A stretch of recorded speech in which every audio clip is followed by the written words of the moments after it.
Muling nasilayan ng malapitan ng BRP Sierra Madre na sentro ng tensyon ngayon sa pinagagawang teritoryo sa West Philippine Sea.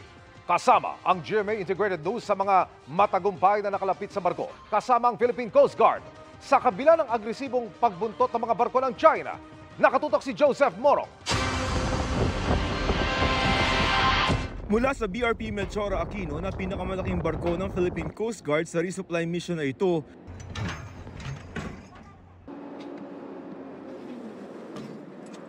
ibinaba kami ng isang rigid hull inflatable boat. 3 kilometro mula sa aming target puntahan, ang barkong nakasadsad sa Yungin Shoal. Baba kami para sa dami ng Sierra Madre. Lalapit tayo dito sa BRP Sierra Madre kung saan ginagawa yung supply mission. Pero pagbaba pa lamang namin, sinalubong na kami agad ng mga inflatable boat ng China. Nagbaba rin sila ng steel-hulled boats. Ito yung sinabay sa atin. Tapos sa kanan, meron pa yung reef din. Sa di kalayuan nakapaligid ang Chinese militia vessel. Kanino yan? Chinese yan? Sino to? Sa atin? So, 1, 2, 3, 4, 5 tayo, no? Philippines. 6. Habang pamalapit tayo dito sa BRP Sierra Madre, sabi natin dyan yung mga Chinese Coast Guard. Binabantayan tayo para hindi tayo makalapit. Sabihin nyo, doon dumaan sa mababaw. Sa kabila ng pangharas, nakalapit na rin kami sa itinuturing na sentro ng tensyon ng China at Pilipinas sa West Philippine Sea. 1999 nang isadsad ito ng Pilipinas sa Ayungin Shoal at isang aktibong naval post.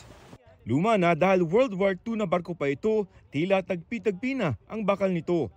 Ngayon na lamang ulit nakalapit yung Philippine Coast Guard dito sa Ayungin Shoal mismo kung saan nakadestino itong si BRP Sierra Madre. Ito yung laging nire-resupply mission at gustong ipatanggal ng China.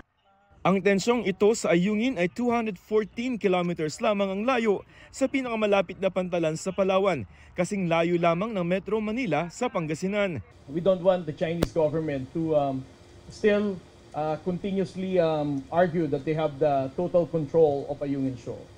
Para sa isang maritime law expert, kung mapakawalan ng Pilipinas ang Ayungin Shoal, ay parang hinayaan na lamang na makuha ng China ang ating exclusive economic zone na pwede nitong gawin sa ibang claimant countries at magpahina sa 2016 arbitral ruling at international law.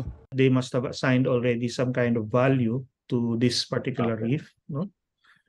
And they simply want everyone else out of it.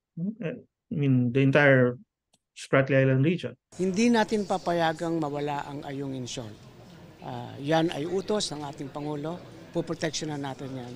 At ang ating mga nakatira doon, sisiguraduhin natin na maayos din naman yung kanilang tinitirahan. Para sa GMA Integrated News, Joseph Morong, nakatutok 24 oras. Mga kapuso, samahan nyo kaming tumutok 24 oras. Bisitahin at mag-subscribe sa GMA Integrated News sa YouTube. Sa mga kapuso abroad, bisitahin ang GMA Pinoy TV at www.gmanews.tv.